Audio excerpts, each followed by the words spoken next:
Class 9-এর Bangla সিলেবাসে নির্মিতি অংশে ভাব সম্প্রসারণ আছে।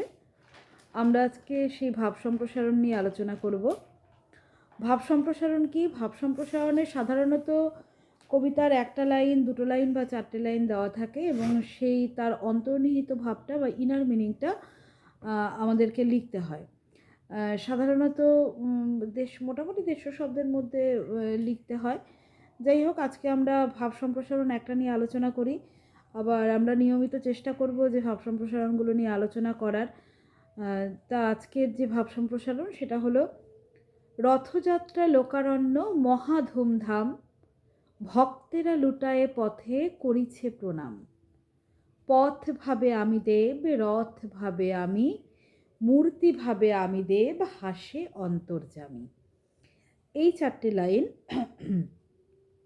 এই চারটে লাইনের ব্যাখ্যা আমাদেরকে লিখতে হবে। তা এটা আমি বিশ্লেষণ করে জাস্ট বোঝাবো কিছুক্ষণ, যতটা কম সময়ের মধ্যে সম্ভব হয় ততটুকুই। কবিতাটার লাইন কি আছে? রথযাত্রা লোকারণ্য মহা ধুমধাম।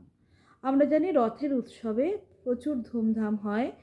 সেখানে ভক্তেরা কি করে? রথের দড়ি টানার জন্য অস্থির হয়ে ওঠে এবং রথের দড়ি টানে। এবং আমরা জানি রথে সাধারণত কারা থাকেন? ভগবান শ্রী জগন্নাথ থাকেন, সুভদ্রা থাকেন এবং বলভদ্র বা বলরাম থাকেন। এই তিনজনেরকে নিয়েই রথযাত্রা অনুষ্ঠানটি অনুষ্ঠিত হয়। আমাদের এখানকার বিখ্যাত রথ হচ্ছে মাহেশের রথ। তোমরা এই মাহেশের রথ নিয়ে রাধারানী গল্পটা আগামী দিনে পড়বে। যাই হোক, আমরা মূল বিষয়ে চলে যাই। এই চারটে লাইনের ব্যাখ্যা করতে গিয়ে যে কথাগুলো বলার দরকার সেই কথাগুলোতেই চলে যাই। ভগবান কি? ভগবান হচ্ছে গিয়ে আমাদের একটা অনুভূতি, একটা সূক্ষ্ম অনুভূতি। সেই অনুভূতিটিকে আমরা অনুভব করার জন্য বিগ্রহ পূজা করে থাকি। তা রথযাত্রার উৎসবে যখন ভক্তেরা রাস্তায় লুটিয়ে প্রণাম করছে, তখন পথ ভাবছে পথই বুঝি দেবতা, আবার রথ ভাবছে রথই বুঝি দেবতা, আবার মূর্তি ভাবছে মূর্তিই বুঝি দেবতা। তা এই সমস্ত কিছু দেখে প্রকৃত দেবতা যিনি, সেই অন্তর্যামী হাসছেন। এই হচ্ছে গিয়ে চারটে লাইনের বাইরের মানে। এবার যদি আমরা দেখি ভিতরের মানে, আমাদের কাছে একটা পূজা আর্চার উৎসব বলতে কি আমাদের কাছে দাঁড়িয়েছে? আচার অনুষ্ঠান। যেটা বাহ্যিক আচার অনুষ্ঠান, সেটাই পুজো আর্চা আমাদের কাছে দাঁড়িয়ে গেছে। তা ভগবান যেদিন এই বিগ্রহের মধ্যে সীমাবদ্ধ হলেন, সেদিন থেকে নানান আচার অনুষ্ঠানের মধ্যেও সীমাবদ্ধ হলেন। ভগবানের প্রকৃত অধিষ্ঠান ভূমি, সে মন্দির, মসজিদ, গির্জা যেটাই হোক না কেন, ভগবানের প্রকৃত অধিষ্ঠান ভূমি হচ্ছে মানব হৃদয়। কিন্তু আমরা সেই মানব হৃদয়ে ভগবানকে না খুঁজে আমরা মন্দির, মসজিদ, দেবালয়ে ছুটে যাই ভগবানকে খোঁজার জন্য। আমরা কেন খুঁজে পাই না ঈশ্বরকে? তার মূল কারণ হচ্ছে গিয়ে আমাদের মনের মধ্যে থাকা নানান ধরনের লোভ, হিংসা, বিদ্বেষ, ঘৃণা, এগুলো আমাদের মনকে এমনভাবে ঘিরে রয়েছে যে আমরা ভগবানের কাছে পৌঁছতে পারি না, বা সেই সূক্ষ্ম চেতনার কাছে পৌঁছতে পারি না, যেই চেতনা আমাদের অন্তরেই রয়েছে, আমাদের প্রত্যেকের মধ্যে রয়েছে। যত্র জীব তত্র শিব, এই সব কথাটা আশা করি সবাই শুনেছ। যত্র জীব তত্র শিব, যেখানে জীব রয়েছে সেখানেই শিব রয়েছে। তাহলে প্রত্যেকটা জীবের মধ্যেই শিবের অস্তিত্ব রয়েছে, প্রত্যেকটা জীবের মধ্যেই ভগবানের অস্তিত্ব রয়েছে। অথচ আমরা সেই ভগবানকে বাদ দিয়ে সীমাবদ্ধ হলাম কোথায়? বিগ্রহের মধ্যে, পূজার বিভিন্ন আচারের মধ্যে, ব্রাহ্মণ পুরোহিতের মধ্যে আমরা সীমাবদ্ধ হয়ে গেলাম। বাড়িতে খেয়াল করে দেখবে নির্দিষ্ট কোনো পুজোয় কোনো রকম কি কাশি পাচ্ছে, যা বাইরে থেকে সে নির্দিষ্ট কোনো পুজোয় কোনো রকম যদি একটু ভুলচুক হয় আমাদের মনের মধ্যে খটকা লাগে। এগুলো আর কিছু না, এগুলো আমাদের অন্ধ সংস্কারের কারণে হয়। ঈশ্বর তাতে রাগ করেন না, কারণ ঈশ্বরের প্রকৃত সন্ধান তো আমরা পাইনি। ঈশ্বরের প্রকৃত সন্ধান পেলে আমাদের মনের মধ্যে থেকে হিংসা, দেশ এগুলো তো সবার আগে চলে যেত।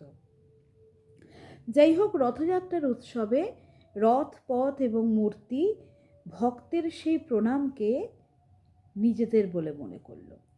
এই যে ভক্তের প্রণাম, এটা ভগবৎ চেতনার বাহ্যিক রূপ। এই ভক্তের প্রণামটা হচ্ছে ভগবৎ চেতনার বাহ্যিক রূপ। ভক্তি ছাড়া যাবতীয় আচার আচরণ আড়ম্বর নিরর্থক হয়ে যায়। যদি ভক্তি না থাকে, পূজার যাবতীয় উপাচার আড়ম্বর সমস্ত কিছুই নিরর্থক হয়ে যায়। সুতরাং সবার আগে যেটা প্রয়োজন আমাদের মনের ভাব, ভালোবাসা এবং ভক্তি। তবেই আমরা সেই অন্তর্যামীর কাছে পৌঁছতে পারবো, যেই অন্তর্যামী আমাদের অন্তরে বসে রয়েছে, অথচ আমরা তাকে ধরতে পারছি না। তার কারণ কি না, আমাদের চারদিকে ঘিরে রয়েছে মোহ, মায়া, লোভ, হিংসা, দেশ, বাসনা, কামনা ইত্যাদি কিছু রিপু আমাদের মনটাকে ঘিরে রেখে দিয়েছে। আর এই ঘিরে রাখার কারণেই আমরা সেই ঈশ্বরের কাছে পৌঁছতে পারছি না, যে ঈশ্বর আমাদের ভেতরেই রয়েছে, অথবা বলতে পারি আমরাই ঈশ্বরে রয়েছি। যাই হোক, ঈশ্বর যুগে যুগে কিন্তু এই বার্তা পাঠানোর জন্য তার দূত পাঠিয়েছেন, তার অবতার এসেছে। তারা বারে বারে বুঝিয়েছে। কি বুঝিয়েছে না, মানুষকে আপন করে নিতে। অথচ আমরা মানুষকে আপন করি না। আমরা মন্দিরে যে পুজো দেই, অথচ বাড়ির দুয়ারে আসা একটা অভুক্ত মানুষকে খেতে দিতে গেলে বা সাহায্য করতে গেলে আমাদের নানান সমস্যা দেখা দেয়। বা সত্যিই যদি কারো কোনো মানুষের প্রয়োজন থাকে, সত্যিই যদি প্রয়োজন থাকে, তাকেও সাহায্য করতে গেলে আমাদের নানান সমস্যা দেখা দেয়। সুতরাং ঈশ্বর কখন কোন বেশে তোমার দুয়ারে আসবে তুমি জানো না। তাই ঈশ্বরের সেবা এভাবেই করা অত্যন্ত ভালো।